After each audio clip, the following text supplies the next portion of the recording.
WMC Memphis, WMFS FM HD2 Bartlett Memphis. It's America's team. The Dallas Cowboys play here on ESPN 790 AM.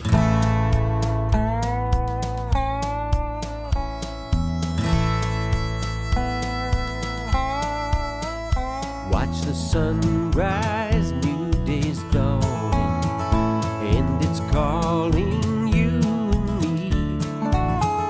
Where the mighty Mississippi flows by Memphis, Tennessee. We've got woodlands, fields, and water.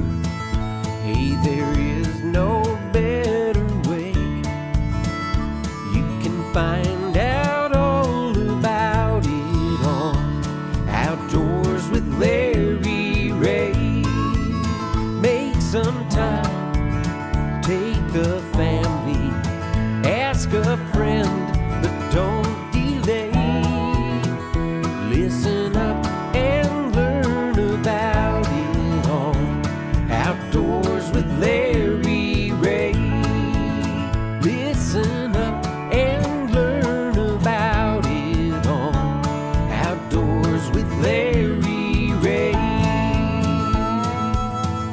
Good Saturday morning and welcome to another edition of the award-winning Outdoors with Larry Ray on ESPN 790 AM. Brought to you proudly by Tennessee Wildlife Resource Agency, Barton Power Sports, Sportsman's Warehouse, and Best Care Home Services. Now, here's your host, Larry Ray. Hey, welcome back to Outdoors with Larry Ray on ESPN 790. Stuart Settles is taking care of our producing today as he fills in for Greg Ratliff. Appreciate Stuart handling this. We've had a busy show on this October the 14th already.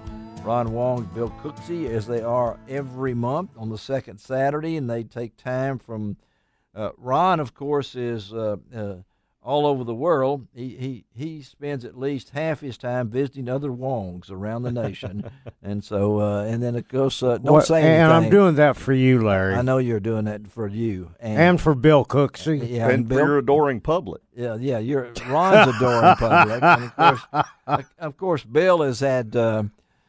He's been not only doing his job and doing this, and but he's been a nurse. His wife, yeah. Nana, he's been a good nurse. He has taken care of his wife, Nana.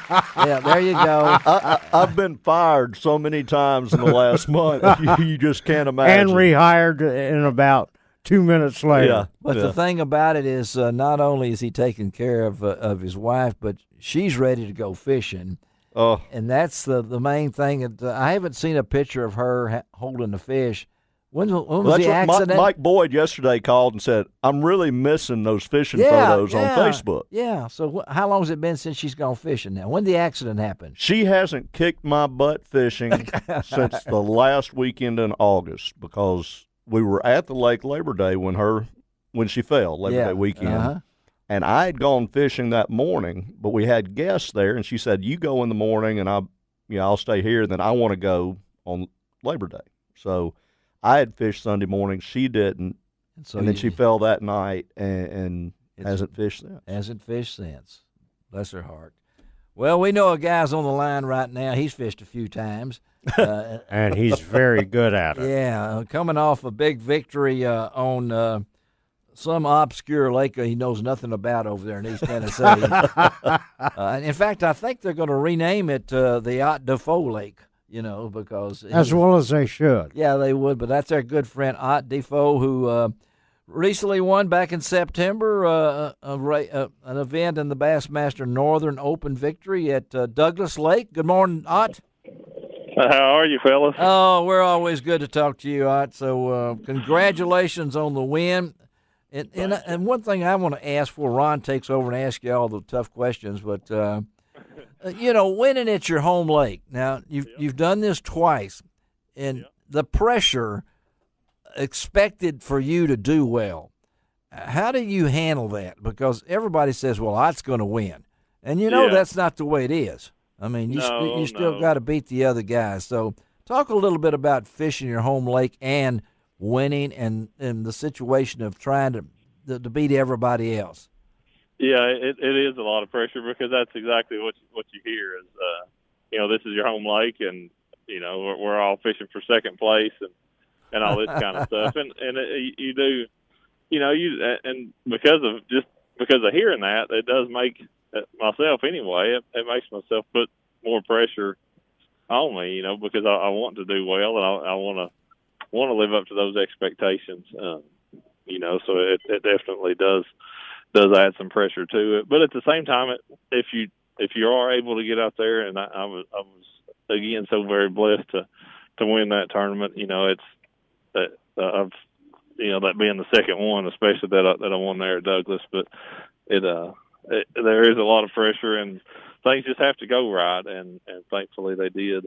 Wire to wire, wire to wire. Now, I mean, that's an expression that Ron Wong talks about a whole lot, because he's wired and he's gone all the time and everything. But, Ron, that consistency, I don't care if you're at Douglas Lake or wherever you are, to win and win wire to wire. And people, that means that you are ahead every day. That doesn't doesn't happen a lot. I don't care. It really doesn't. And, that second day, third day, there's always that added pressure that everybody has got you as a target. Everybody is looking at you to say, okay, I'm going to come and get you. And Ott, you faced some conditions there at Douglas Lake during that tournament in September. That was a little bit unusual. You had a lot of rain right before the river's muddied up.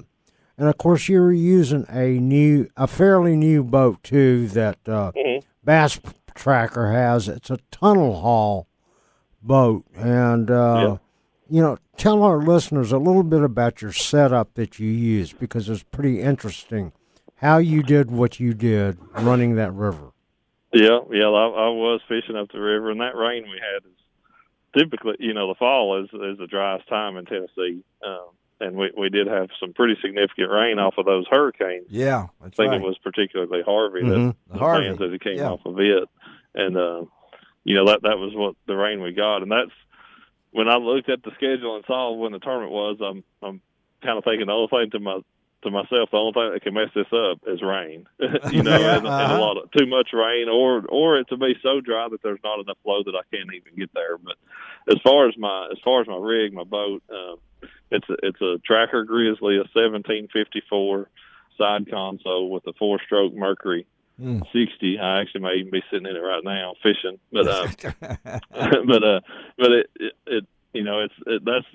the hull and motor, and that's where the kind of the standard stuff stops. I've got 2 jack plates from TH Marine on it, and then the boat itself has been customized with the tunnel hull. That a good friend of mine, Mike Watson, up near his shop's up near Bluntville. He lives in Rogersville, Tennessee, but he custom retrofits a tunnel in it, and that's what it really allows it to do what I needed to do to get to where I was trying to access for that event. Long way from your first boat, Ott. Can you?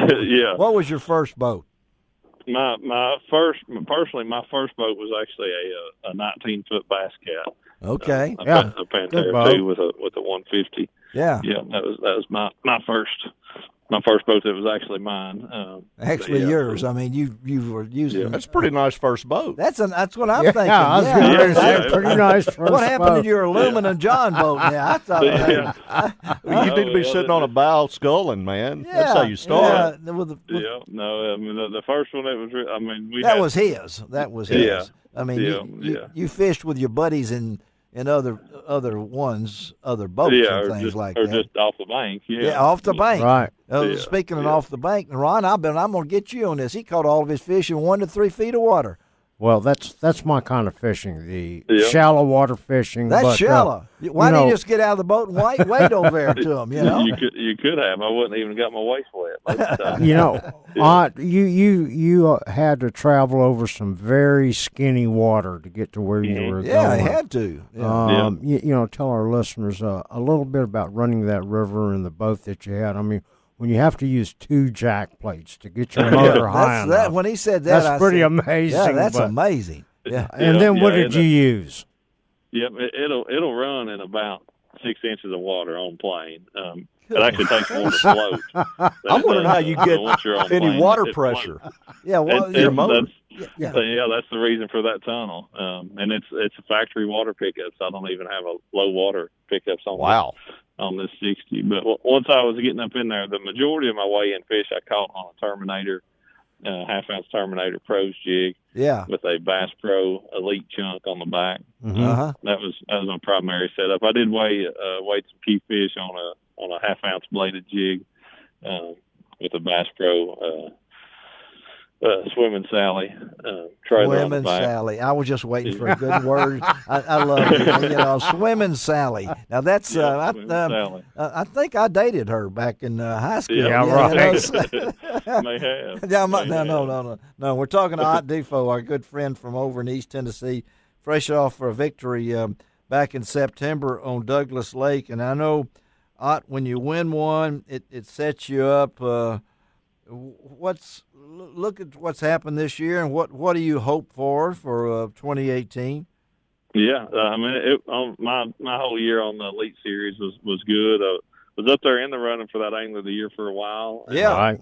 But then really just those other guys, especially Christie and Brandon Pollock, both really hit their stride kind of mid-season. And I didn't do terrible from mid-season on, but I never really hit the stride that those guys did, where they made 2 or 3 more top 12s, and Yeah. that was kind of what I was lacking. It was a good solid year. I really had one bad tournament, where I missed a check, but I missed it by a long ways.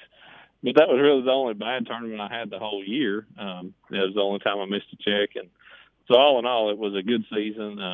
I would definitely like to be right there at the end of the year next year to have a chance to try to close that Angler of the Year out. And I ended up 7th overall, which That's not bad. you tell the 108 guys in that Elite Series field that, hey, you're going to be 7th at the end of the year. Yeah. And Yeah. probably only Kevin Van Dam is going to say, well, that's really not good enough. Yeah. I'll take my chances otherwise. So That sounds like a familiar name. Kevin, who was that again? No. yeah. Yeah. Didn't pick up on that. Well, I think that so 2018, as we let you get out of here, you're looking forward to next season And the classic. and the classic coming up. Yeah, So absolutely, yeah. it gives you an opportunity. So what does Ott Defoe do in the wintertime? Fish. There you go, Ron. I don't watch UT football, Okay, and I don't hunt. So you're the man. That you're Ron yeah. Wong's one of Ron Wong's idols over there. Absolutely. Yeah. Hey, I He doesn't am. watch UT football either, and he sure I doesn't watch hunt. Ott Defoe fishing. Yeah, that's I you appreciate do that, that. Ron. Ott, thank you, buddy, for being with Yeah, us on thank you, Outdoors with Larry Ray. Always good to talk to you. Hope everything goes well, and we'll talk to you again, okay? that sounds good. Thanks, guys. All right, let's take a break after Ott Defoe. Close it out. Put on your sunglasses. Get ready for a female to come running in here on Outdoors with Larry Ray. I always like to talk to Melinda Mize Hayes out of Sheridan, Arkansas, what. by way of Ben Lomond, which I think had a population. Hey, of you 56. know all of those towns over I there, know all don't of you? those towns. I know that one. Yeah, we'll get back on Outdoors with Larry Ray. You can find out